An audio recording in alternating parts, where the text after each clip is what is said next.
So, DP Photography here, bringing another video, and today we're talking about, my first actual ride with my junior, man. We had a great time. Up until this point, we'd only ridden in front of the house, doing circles and toe hill raise and veiling and just pretty much teaching him the basics. So to get away from the house and to actually do a few mile stretch was an awesome thing. Now, it's like I said before, I had the perfect area when I wanted to take him, somewhere where there wouldn't be a lot of cars around, more like in nature, man, but it still was paved roads, so don't get it twisted. There were a few cars coming through and whatnot, but in those moments, I told him to just keep going straight and I'd fall behind him, as long as he rode slow and, took his time and was worried about what's going on, he'd be fine, man. I made sure to get him geared up, everything, all the gear, knee pads, elbow pads, wrist guards, helmet. I actually had a couple of pairs of sunglasses that I left inside of my pockets by accident, but I was so caught up in the moment having fun and whatnot that it didn't even matter. Now, he started out going really slow, and his legs were definitely a little bit shaky, which is to be expected, but he's a beginner one-wheeler and whatnot. He actually asked me, how many one-wheelers are there in Key West? I told him that it was probably about 20. And he said, well, am I one of those 20? And I said, of course, son, you're one of those 20. Not many of us here in Key West, man. But I gotta say, it's no feeling like this. This is a very good bonding experience. Just the first ride, man. So you could imagine what's to come. Once I get him up the Keys, there's so many trails and different off-road places to take them that I just can't wait, man. That being said, we revved down this road. We had planes going overhead, and he went for quite a distance. Got about about a mile in, and he needed to stop for the foot fatigue, man. And he's asking me the questions, how do you alleviate foot fatigue? What is it that you have to do? So he was asking all the questions, like, how do people do this for so long? How many miles have you done? I'm like, son, I've done 82 miles in a single day. How?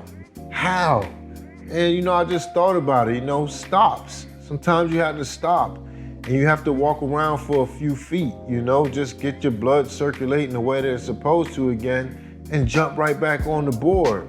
Also, I already got 4mm grip tape in the front and back, as well as a Nug high pad. So, these are things that's gonna help you. And once you learn how to carve, it will definitely help even more. So he got off, we did a little walking around and whatnot.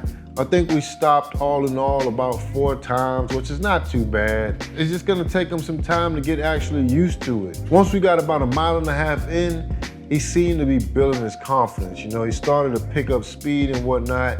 Went from doing probably about 5-6 miles per hour to doing about 12 to 13 miles per hour. And in some moments, man, I had to tell him to slow down.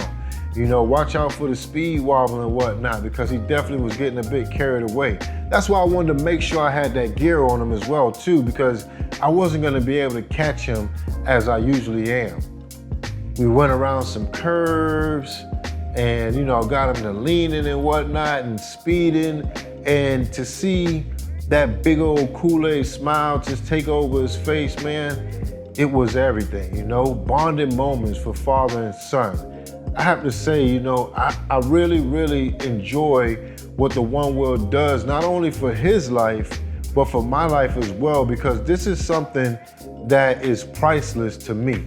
This is something that I really love to do, and to have one of my family members out there doing it with me, not just any family member, but my seed, my kid doing the same thing that I'm doing and really enjoying it, man. It's everything, man. I can't say thank you enough for my Onewheel, to be honest, man.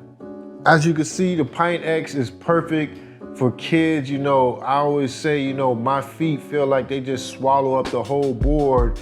And when you look at his foot on the Pint X, it just fits perfect, man. Like, it doesn't get any better than that. And once he gets to learning how to carve, I'll be even that much more happy.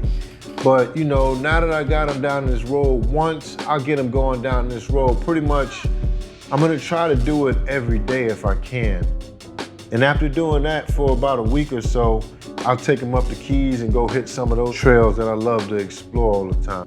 I do know that there are out there some grown adults that are riding the Pint X and they're loving it. It's definitely a little bit more nimble, a little bit more swift, but it doesn't have as much power for me and it's not as stable. So I stick with my board, you know, I keep my son on his board and just keep enjoying the float life, man. Also got the Enduro tire on there for him. You know, Enduro is it for me. You know, Enduro on my old GT tire, Enduro on my new GT tire, Enduro on the Pint X. It's all Enduro for me. You know, that's the tire that I love, and his Enduro is super, super soft, man. Not gonna be a super long video today. I just wanted to come and give you guys an update about where I'm at with my little man in the Pint X, and as you can see, we're having an absolute blast on the journey. If you guys have any suggestions, go ahead and drop them down in the comments. And if you haven't already, go ahead and like, subscribe, ring that bell, do all the fun stuff for your boy. Thank you guys for watching, man. DP Photography, also known as The Real Bird. I'm out.